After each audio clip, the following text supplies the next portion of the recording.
Então, agora, para dar continuidade, vou chamar o Edson Santos, que até dispensa, né, apresentações, autor de 2 livros sobre o mercado de pagamentos brasileiros, passagem por grandes corporações, super experiente, consultor, e vai falar um pouquinho para a gente da questão dos pagamentos B2B. Obrigada, Edson. Obrigado eu pela oportunidade. Bom dia, gente. Tudo bom? Eu tenho 2 desafios interessantes aqui. Primeiro, falar de um assunto complexo em 30 minutos. O segundo, é a primeira vez que eu vou falar sobre um assunto que eu não tenho domínio. Então, eu vou dar umas escorregadas, é um assunto novo, mas eu estou careca de saber que vocês vão me perdoar se eu der uma escorregada, tá certo? Não? Literalmente. Muito bem. Quando a gente pensa em pagamentos, que a gente está muito acostumado a isso, a gente está muito acostumado em B2B. Esse eu sou expert, eu acho que sei alguma coisa. Aqui no B2B, pensa na última vez que você fez uma compra. Você escolheu seu produto ou serviço, decidiu, resolveu como é que você vai fazer o pagamento, puxou seu cartão, ou se você está na web, na internet, você digita as suas credenciais, aprova com uma senha ou faz o pagamento por aproximação numa loja física, leva o seu produto ou serviço e acabou. Isso é muito simples e você não tem que pensar muito sobre como você vai pagar, como você vai financiar. Existem instrumentos prontos para você. Então, você carrega o seu cartão de crédito, você sabe que vai pagar essa conta, sabe que se você pagar ela dentro do prazo da data da fatura, você não tem juros embutidos.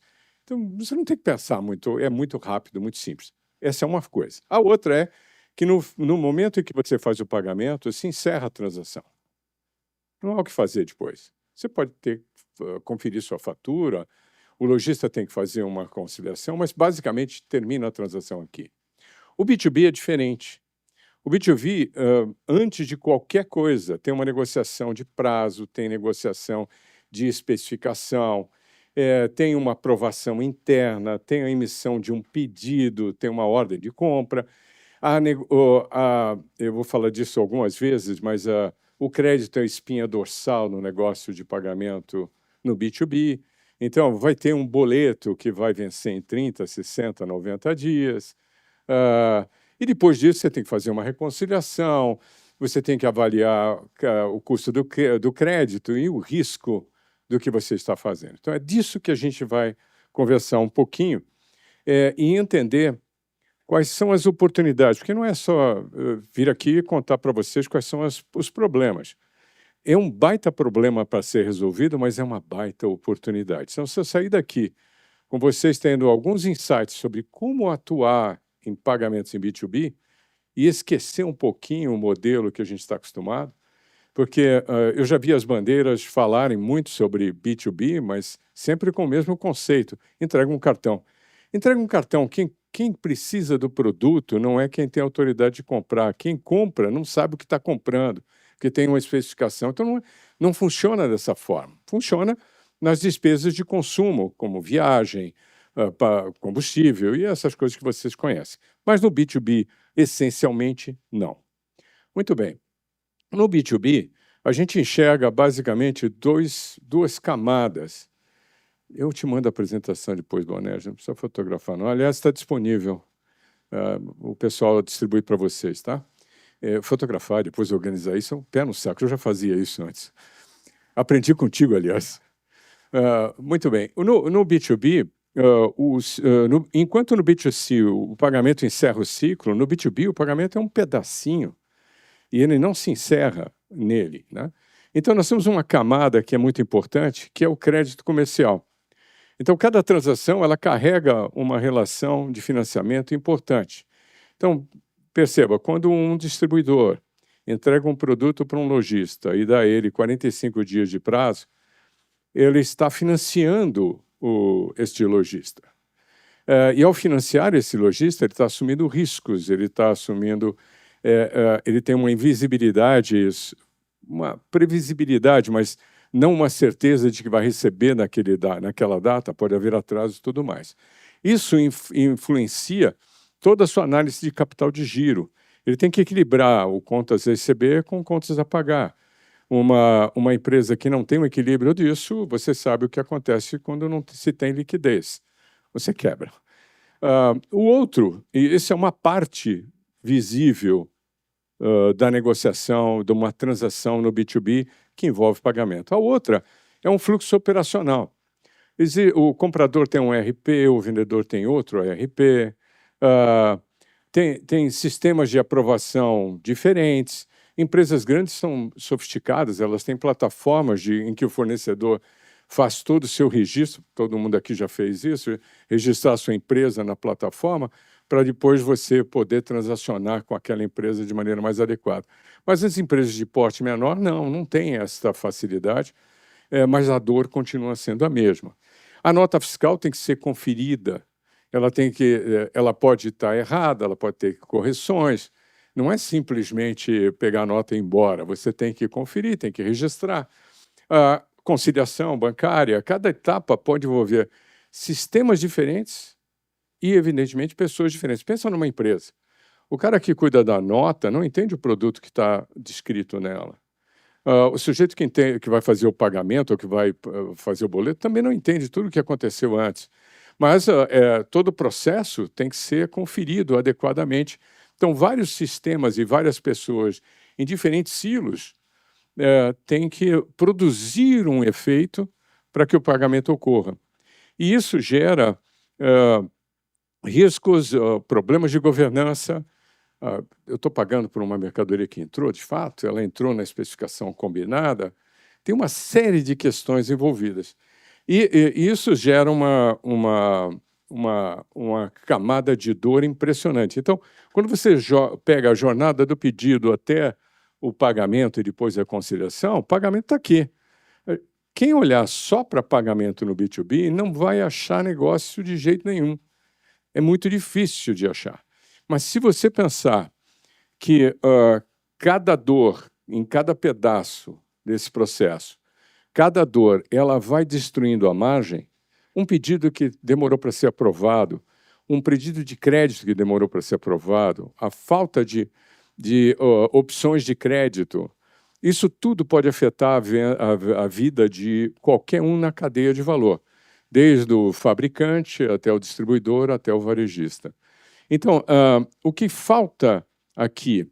Falta uma plataforma ou um sistema que pudesse orquestrar tudo isso e entregar uma forma de pagamento com a mesma simplicidade que os cartões de crédito, cartões de débito, cartões pré-pagos nos entregam hoje. Lembra-se que esses cartões nasceram há 70 anos atrás. Eles vão evoluindo e cada dia mais simples, mais fácil. Aqui não se foi feito nada ainda. Mas a gente já volta a falar sobre isso. Onde está a dor? Você falou da dor, mas onde está a dor? Poxa, fluxo de caixas. Os prazos sempre são longos, principalmente se você é um fornecedor de um grande supermercado. Ele não quer pagar à vista, ele não vai pagar à vista, você tem que aceitar o prazo. As antecipações não são simples e podem ser caras. A conciliação de tudo isso, tente conciliar uma nota fiscal, um pagamento com uma nota fiscal específica, com uma entrega, um comprovante de entrega. Essa conciliação, ela gera dores. Aprovações, tanto nos fluxos internos quanto nos fluxos das outras empresas. E tudo isso aqui está fragmentado. Existem soluções para cobrança, existem empresas espetaculares em cobrança, existem empresas que fazem recebíveis no B2B, tem várias delas, alguns talvez estejam aqui. Alguém aqui atua em risco sacado, por exemplo? Não? Ok. Outras empresas que dão crédito procedente, mas elas não falam entre si, elas não estão conectadas numa única plataforma. Olha para o B2C. O B2C tem vários emissores que assumem risco de crédito, tem vários adquirentes, subadquirentes, ou acquirers, subacquirers. processadoras, e eles estão todos coordenados, tem uma plataforma com padrões definidos. Então, se eu quero entrar neste negócio e não quero correr atrás de cada um, eu vou e dou um crédito, eu pego um setor e dou um crédito para as pessoas que estão nesse setor ou para as pessoas que estão nessa geografia, e eu estou participando do negócio. Aqui não. Aqui está totalmente fragmentado. Muito bem. Eu não sei se é aqui ou aqui que é. Tá. Antes de falar... Perdão, eu estou tentando voltar. Estou fazendo besteira? Como é que eu volto, gente? Destruir. Alguém me ajuda aí? Destruir. Eu estou tentando voltar, apertando o mesmo botão do outro lado dele. Tem outro botão para isso, né? Ok, falamos disso. Mas, antes de chegar aqui, vocês têm ideia de qual é o tamanho do mercado de pagamentos B2B? Alguém tem alguma ideia? Alguém quer chutar um número? Vamos fazer uma brincadeira. Chuta um número. Um quê? Só, o B2C são 4 só em cartões? Um chute. Não, vamos chutar alto. Eu tentei encontrar essa informação, é muito difícil de ser encontrada. Se você pensar que o consumo privado das famílias brasileiras no ano passado fechou em 8 trilhões de reais, a gente sabe que o B2B é um múltiplo disso. E se você pensar que o B2B não vive sem o crédito, então não é só um lojista pagando um distribuidor, que paga um fabricante, que paga um fornecedor. Tem financiamentos aqui. Então, a melhor estimativa que eu tive de valores puros dão conta de 30 a 40 trilhões de reais. Mas, quando você inclui os investimentos e financiamentos, antecipações, isso pode chegar a 70 e 80 trilhões de reais. Pouquíssimo. Cara, se eu falar em 30 e é 80, eu errei muito. Então, nós estamos falando de prováveis de 8 ou 10 vezes o que vale o consumo privado das famílias brasileiras. Então, tem muito dinheiro aqui envolvido. Mas existem algumas soluções prontas hoje. Por exemplo, existem soluções verticais. Existe a cobrança e regras de inadimplência, antecipação de recebíveis, pagamentos de fornecedores. Existem empresas que entregam soluções espetaculares aqui, mas de forma isolada. Existem ERPs, são fantásticos, mas o ERP está muito mais focado na gestão financeira do que no pagamento, na estratégia e não no pagamento. A camada de pagamento não funciona bem aqui. Mesmo que você possa automatizar alguma coisa na ponta, ele não enxerga o todo, embora o todo deveria estar registrado no ERP. Não se faz isso ainda.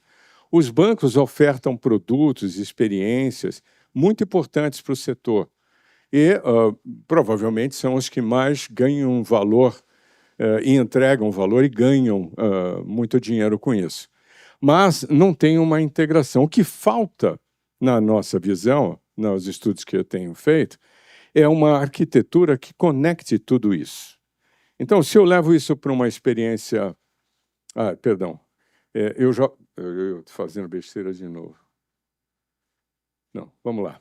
Então, existem... O mercado não para, a gente sabe, a gente está em pagamento, as coisas não param, e muitas coisas novas aconteceram. Então, a gente já falou de Pix. O Pix trouxe para o B2B uma liquidação instantânea. Mais do que isso, trouxe uma possibilidade de fazer um pagamento ou de receber a qualquer hora do dia, em qualquer dia, sem precisar de ficar atento com o horário do TED ou o custo do TED. O Pix é mais barato do que o TED e muitas vezes nem tem custo para algumas empresas.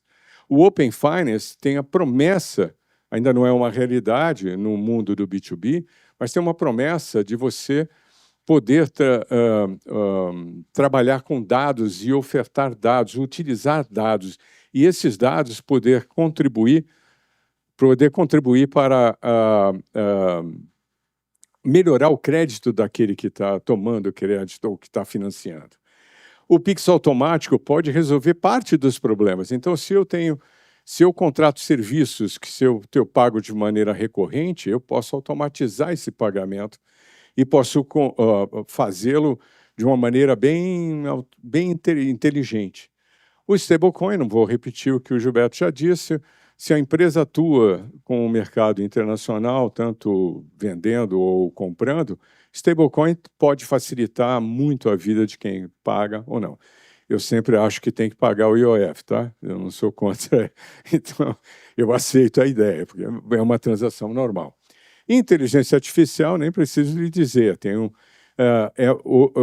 a ideia de que você pode automatizar desde a emissão do pedido, o recebimento do pedido, a confirmação e tudo mais, os registros, a nota fiscal, conferência e tudo mais, isso não é mais teoria, isso é prático e já tem gente tentando e conseguindo avançar nesse sentido. Onde eu vejo oportunidades? Onde eu não. Onde todo mundo já está vendo, eu não estou sozinho, eu sou um estudante do assunto. Primeira grande oportunidade é como é que eu orquestro isso? Como é que eu posso orquestrar? Imagina você sentar ou se posicionar entre comprador e vendedor, conhecendo os dados de cada um deles.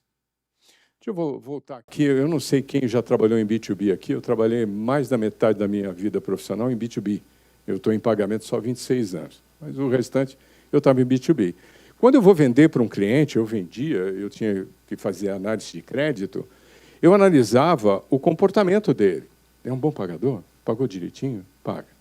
Eu só enxergo o que ele compra de mim. Eu não enxergo o que ele compra do meu concorrente ou o que ele compra do restante do mercado. Eu só enxergo aquilo que eu consigo ver. Então, na medida que eu vou dando crédito para ele, eu vou aumentando o crédito se ele se comportar adequadamente, até o dia que ele me dá um cano e eu reduzo o crédito dele. É assim que mais ou menos funciona e na maioria das indústrias. Agora, imagina alguém sentado no meio disso, alguém se posiciona no meio, sabe tudo que ele compra, aonde ele compra, como ele compra, e traz essa informação para cá. Então, aqui eu já estou até falando de crédito embutido na transação. Então, quando essa empresa tem os dados desse cliente, comprador, e tem os dados do vendedor, ela consegue entregar uma experiência completamente diferente. Aliás, nisso, no crédito embutido em transação, já temos empresas no Brasil fazendo isso, e fazendo isso muito bem.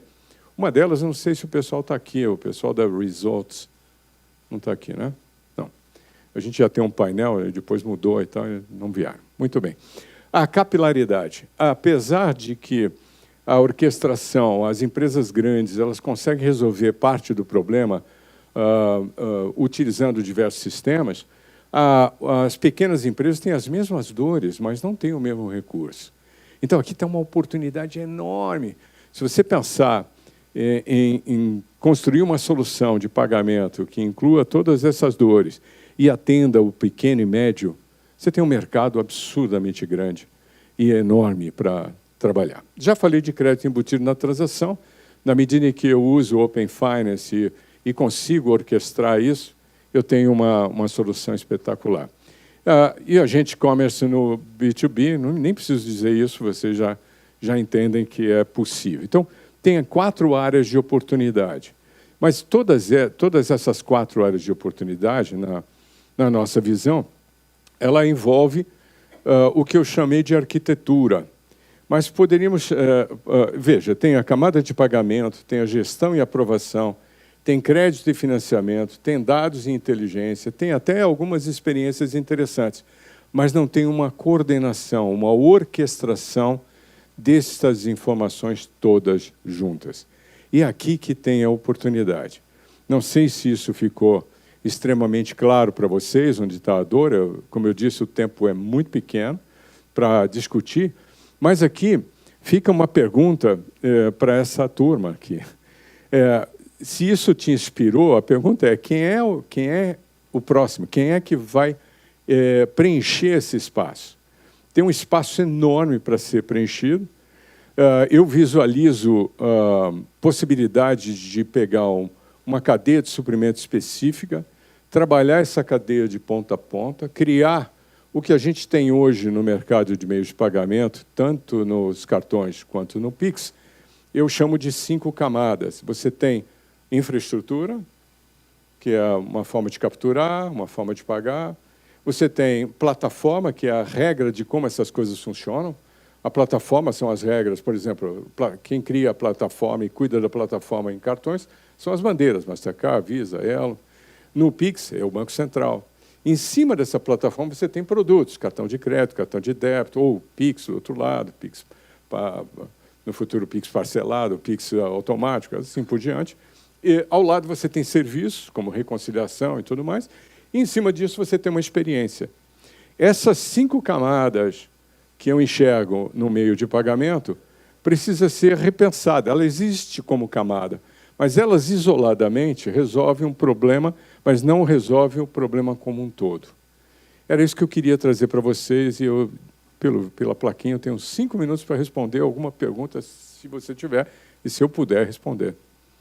Eu ficaria muito feliz de ter perguntas. Boanerges, você sempre tem.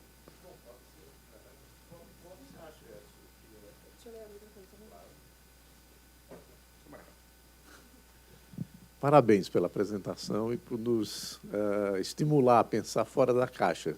Quer dizer, pensar em algo que é tão grande, tão relevante, e que está à mão, mas ainda é pouco conhecido. Então, a pergunta é essa.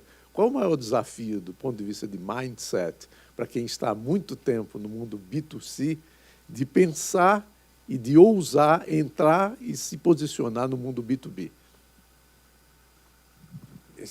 Eu tenho trabalhado com isso nos últimos tempos, estimulado por uma startup que cuida de uma dessas verticais. E eu tenho mostrado para eles a possibilidade de expandir e de olhar para o mercado meio que se baseando, mas não falando em cartão de pagamento, mas entendendo como essa plataforma funciona e criando plataforma. Eu acredito que, na medida que houverem players interessados em criar alguma coisa nesse sentido, nós vamos ter até regulação para isso. Porque dá para você pensar, eu já escrevi sobre isso, não divulguei ainda é material de estudo, como eu disse, mas eu vou, no futuro próximo, divulgar uma ideia de como é que seria uma bandeira de pagamento B2B. Eu chamei de bandeira, mas é um arranjo de pagamento no B2B. Um arranjo de pagamento que cuida de várias etapas para que o pagamento seja automatizado, invisível, inteligente, chama do que quiser.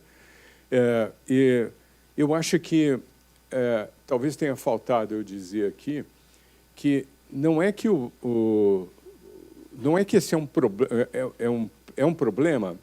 Então, tem várias dores, mas é uma baita oportunidade. Mas por que a oportunidade está demorando para se concretizar? Porque, na hora que você olha a capacidade que a gente tem hoje de fazer pagamentos instantâneos, o Open Finance, a troca de dados, a capacidade de obter dados e usar esse dado para gerar, de forma inteligente, outras formas de crédito, a comunicação, a integração entre sistemas, hoje é muito mais fácil de fazer do que foi no passado. E automatizar processos com inteligência artificial também. Então, nós estamos no momento certo de começar a pensar nesse arranjo de pagamento B2B. Então, o momento é perfeito. Não porque as dores foram resolvidas, ao contrário. É que a gente agora tem ferramenta para resolver essas dores. Não sei se respondi a tua pergunta, mas eu aproveitei para falar outra coisa. Como sempre. Alguém tem alguma pergunta, um desafio? Deixa eu falar com o mestre Ottoni primeiro. Edson, parabéns pela apresentação, muito legal. Quando você apresenta esse modelo das suas camadas, não existe um único player fazendo isso. São diversos. Tem as bandeiras, os emissores, etc., que se organizaram de uma maneira por 70 anos, como você mesmo fala, e estão se organizando cada vez mais. Você acredita que, por um arranjo de pagamento desse, teria um player único, ou teria que ser uma adaptação desses caras que já estão aí? Um pouquinho da bandeira, um pouquinho do emissor, e aí novos players, como a gente tem visto. Qual que é a sua opinião? Na minha opinião, e aí eu sou um pouquinho visionário, E aí, o que eu peguei, na minha visão, o que eu peguei da indústria que você vem, eu venho, indústria de meios de pagamento com cartão? Eu peguei este entendimento do que é a plataforma e o que é a infraestrutura, e o que é produto. O que é plataforma? Plataforma são as regras do negócio, quem pode entrar, quem entra como, uma transação tem um ISO, tem um padrão, tudo está padronizado ao longo de 70 anos. A gente melhorou e padronizou e arrumou para não ter diferença. Hoje o setor é todo bagunçado, cada um faz do seu jeito. Na hora que eu consigo criar uma plataforma desse tipo, uma regra, e convidar essas empresas para participar, elas começam a se unir debaixo de uma plataforma, debaixo de uma regra padrão. E aí fica muito mais fácil de vender. Então, uma das empresas, vou contar essa historinha porque acho que vale a pena, a Results, quando veio conversar comigo há uns 3 anos atrás, ela se chamava Pague Cartão. Eu falei, mas o que você faz, filho? Não, eu financio, o sujeito quer comprar, o fabricante está aqui, quer vender, esse aqui quer comprar para revender, ele não tem crédito, eu meio que enfio uma espécie de cartão. Mas não tem cartão. Ele falou, não tem. Mas eu falo para eles, eu sou igual uma bandeira de cartão. Eu dou crédito para ele e credencio você. E ele vem e compra aqui, o risco é meu. Tira essa porra desse nome, cara. E aí eles mudaram para Results, que é bem mais bonito. Mas são pequenos, eles pegaram conceitos, não são únicos. Pegaram um conceito, mas não compreendem a profundidade desse conceito. Então, o que eu acredito, a minha visão é que, aos poucos, meu trabalho nos próximos meses é influenciar investidores e empreendedores para criar essa plataforma.